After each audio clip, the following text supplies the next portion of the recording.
Thurgood Marshall, juge de la Cour suprême des États-Unis. L'avocat américain Thurgood Marshall est devenu le premier juge afro-américain de la Cour suprême des États-Unis. En tant qu'avocat, puis en tant que juge, il a été un ardent défenseur des droits civils. Marshall est né à Baltimore, dans le Maryland, le 2 juillet 1908.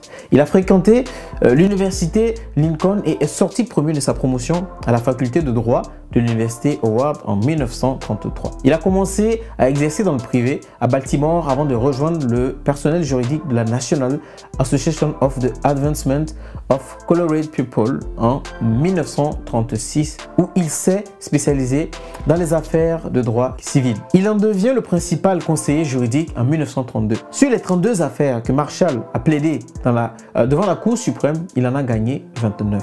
Pour vous dire à quel point il était un bon avocat. Sa victoire la plus noble est celle de l'affaire Brown contre Board of Education of Topeka en 1954, dans laquelle la Cour suprême a invalidé la politique de séparer mais égal qui avait été utilisée pour justifier la ségrégation raciale dans les écoles publiques.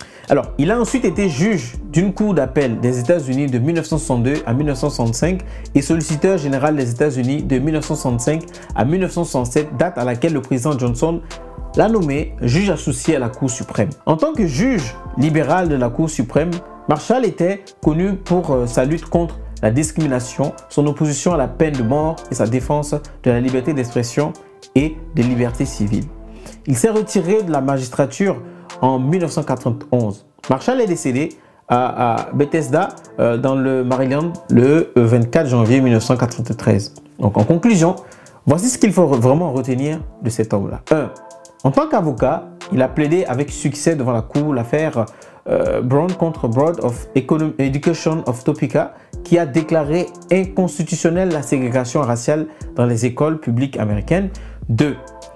Il a été nommé par le président Johnson au poste de solliciteur général des États-Unis en juillet 1965 et également nommé à la Cour suprême le 13 juin 1967. 3. Marshall a siégé à la Cour suprême alors que celle-ci traversait une période de changement idéologique majeur. C'est la fin et pour plus d'histoires, abonne-toi et partage.